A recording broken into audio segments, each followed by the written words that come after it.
Hello, this is TV1 News. Thanks for joining us.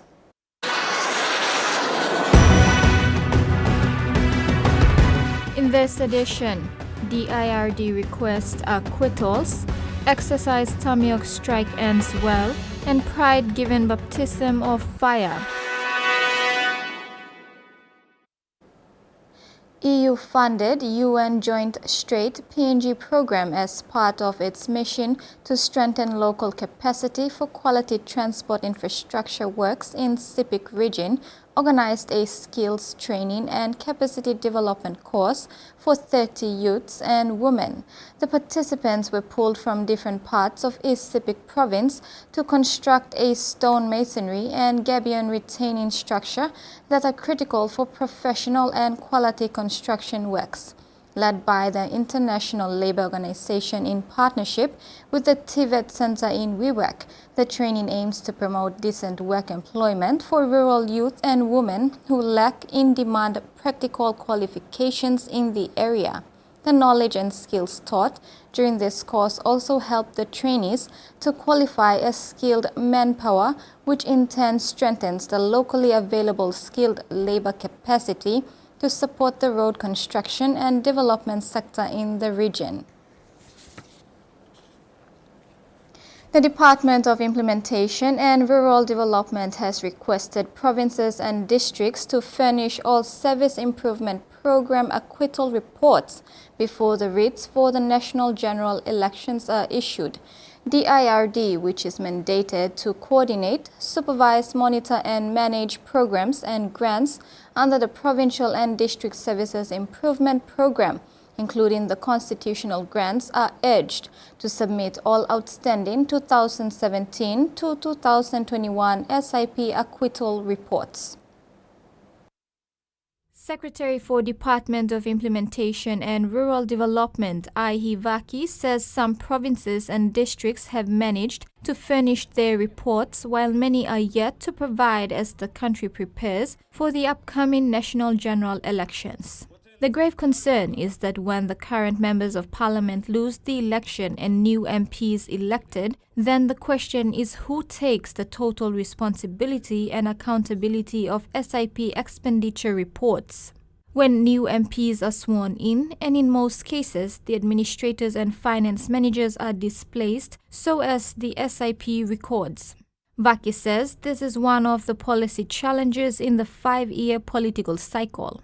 He also highlighted that violating of the administrative guidelines and financial instruction by not complying to them as guidelines in management of these development funds as per the administrative guidelines under Section 4.5, where it says disbursement of SIP funds shall be strictly upon the receipt of previous year's expenditure on physical implementation and progressive status and financial reports and availability of funds.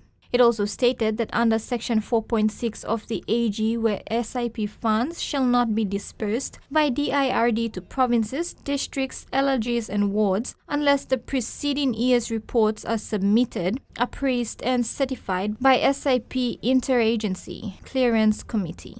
Political leaders who fail to comply with administrative guidelines and financial instructions for expenditure of the PSIP and DSIP funds shall be dealt with in accordance with the provisions of the Leadership Code. He further alluded that some provinces and districts face challenges in terms of logistics due to geographical isolation and remoteness. However, this should not be an excuse in implementing SIP. Police in Medan are preparing for the 2022 national general election.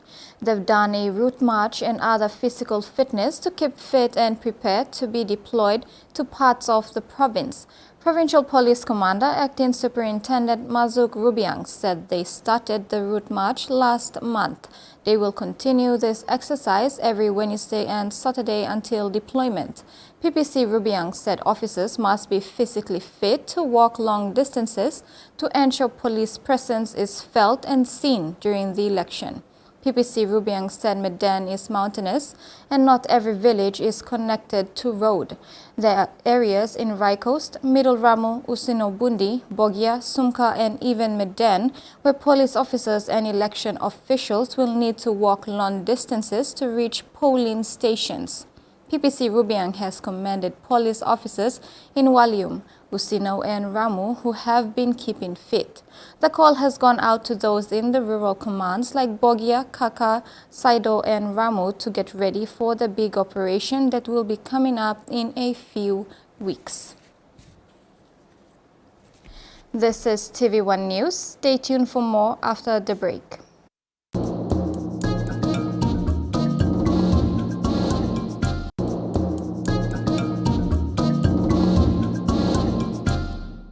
Welcome back. On Friday, 1st April, the U.S. Army and the Papua New Guinea Defense Force concluded a 3-week joint military exercise, Tamiok Strike, which began on the 21st of March.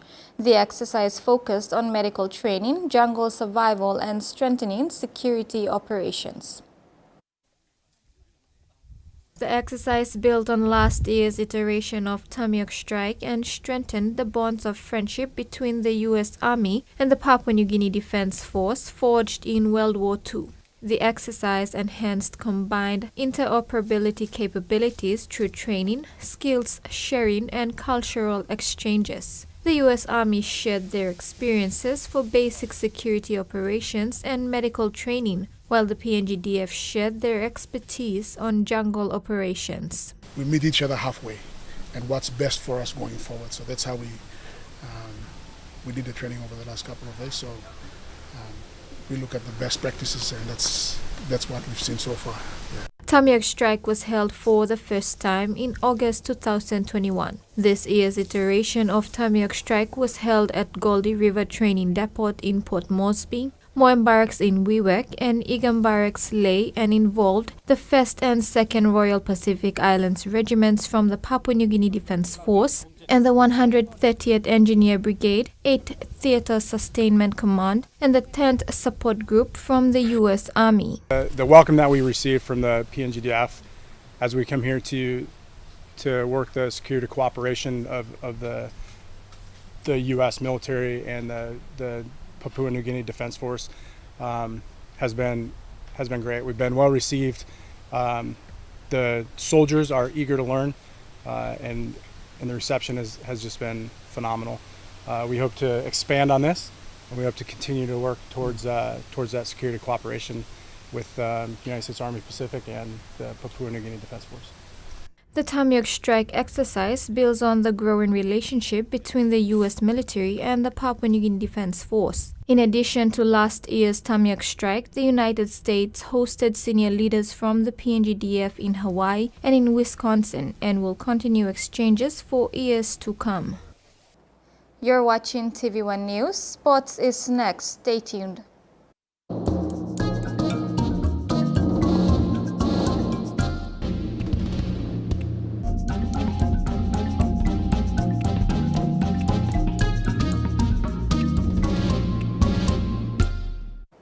Welcome back. The Agmak Rabal Gurias have given the EMK Civic Pride a baptism of fire in a 42-8 beating in a trial match played at the Calabon Oval in Kokopo on Saturday. At halftime, Gurias were leading 24-4. The ECIPIC franchise in waiting, EMK Civic Pride, have embraced and accepted the reality of what semi-professional rugby league is all about when they were welcomed to the Calabon graveyard on Saturday with a 42-8 scoreline at the hands of seniors, the Agmak Rabal Gurias. Interestingly, and to the surprise of local rugby league fans, 1/4 of the Civic Pride side was made up of former Gurias in the likes of Warato Puara Jr., Jimmy Peter Jr., Lepan Tuvi, Samuel Amari, Muka Kalu Pira, and Elipas Pidik to provide some stability and leadership and add confidence and experience to the young outfit. After a tight opening minutes of the first half, Gurias new recruit Saki Pira broke loose to open the scoring with an unconverted try to lead 4-0. This was immediately followed by a typical Stanley Olo dart from dummy half to score, with Nicky Hasu adding the extras to extend the lead 10-0. The Gurias kept the scoreboard ticking over with back-to-back tries to Gary Law and Dominic Annis before the Pride broke the dark egg with an unconverted try to trail 4-24 until halftime. Guria's new kid on the block, Chris Benjamin, opened the scoring in the second half, followed by tries to Wesley Batari and Junius Guan before Pride finally hit back with their second try for a 38-8 scoreline. Joey Frank the Tank added the final nail to the coffin with an individual trademark try to close the game in Guria's favor at 42 points to 8 at full time. Terry Longwood, TVWAN Sports. After 2 consecutive seasons with no softball due to the impact of the COVID-19, the game is slowly making a comeback to the home of Port Moresby softball, the Bissini Diamonds. For the past 2 Saturdays, the Port Moresby Softball Executive organized Family Fun Day activities at the Diamonds to get the interest back in the softball fraternity in Port Moresby. The second Saturday of the Back to Softball Fun Games at the Bissini Softball Diamonds has gone another level with the introduction of the Battle of the Moresby Electorates, with 2 teams each representing Moresby South, Moresby North and Moresby East. The mixed teams include male, female, young and old, beginners and veterans. It's just a mixture, so you see some of the young ones are playing in the B grade, just mixing up. So you see the involvement of the ladies as well. So, we'd be encouraging the ladies to come in as well and, join the teams. So at least you're seeing some of the ladies, taking part as well. And sort of the young talents in the B grade is also, having a hit. Tovia said the Battle of the Electorates will continue next Saturday as a lead up to the Easter Cup Challenge. It is open to any interested club with cash incentives up for grabs. It's going to be just 10 teams that we're going to be having to play during the Easter Cup. So we'll put the invitation out, and I guess people are free to create a team and register, and then play for the cash prize during the Easter Challenge. Firstly, it's good to be back here after 2 years. Staying at home, eating, sleeping, we need to run a bit. So it's good to be back here, and say thank you to the boys, the executives, for organizing this. So whoever, any other softballers out there, you want to come, next weekend we're going to have a game again. So last week and now it's the Battle of the Electorates, and it's really good. The boys are enjoying it. Interested clubs are encouraged to register now for the Easter Cup Challenge. Terry Longwood, TV1 Sports. Former PNG Softball Federation President and still a loyal softball man, Chris Bais is urging softball clubs in Port Moresby to mobilize and get the competition back up. The former softball boss was at the Bissini Diamonds to support and encourage the softball fraternity in the city to organize their teams for the start of the new season.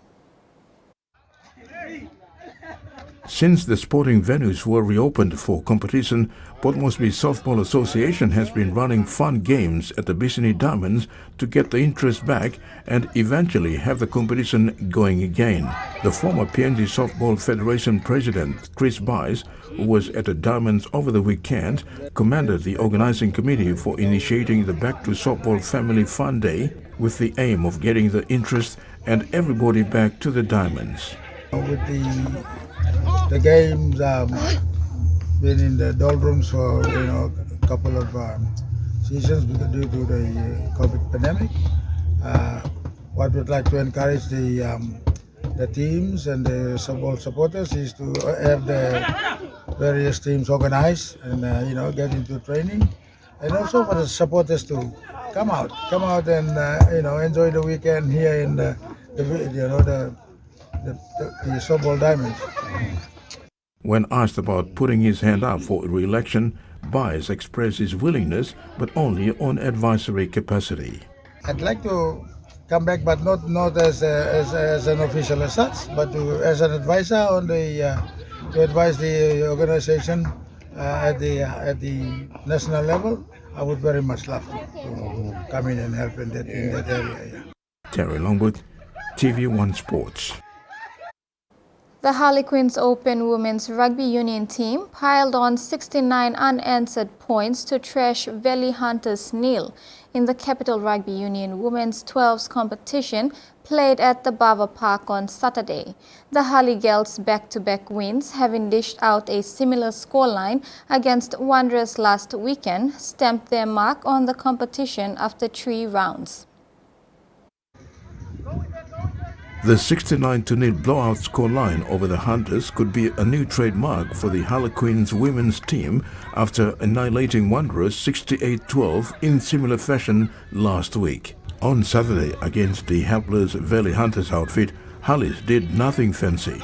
It was their fitness, composure and experience through the middle that really set the platform to steamroll their opponents in all facets of the game.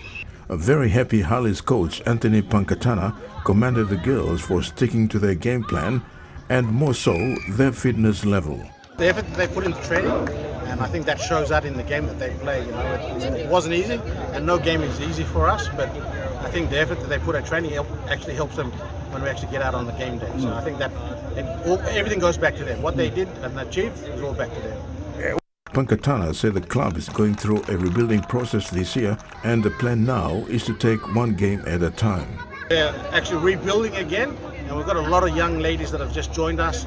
So, you know, it's about picking them, fitting in where they can and getting fit, and then learning how to play the game and then picking up from the older and more experienced players. All right. The blowout scoreline could have surprised the Harley girls themselves, who were primed for an even contest against their opponents. At the end of round 3, Harlequins have maintained their top spot on the competition table. Terry Longwood, TV1 Sports. The PNG National Rugby League competition has continued to embrace and recognize the need for improving the standard of refereeing of the game in domestic competition. Concerns have also been raised on the standard and behavior or game techniques being used by players of the National Rugby League competition, which the Match Review Committee has been tasked to work on this year. While the standard of the game continues to grow, capacity building becomes crucial to upskill and educate referees on the new rules and game software or technologies. PNG NRLC Competition Officer Saku Ank is in charge of the Match Review Committee. He gave a brief overview on the roles and responsibilities of the committee, saying over the past 2 seasons there's been a marked improvement on the number of incidences on the field of play and players' suspensions. Match Review Committee involves only when the referee signals that there is an infringement and plays the player on report as a signal. Only then they go through the referee incident report, and we do have independent match observers who do independent assessment.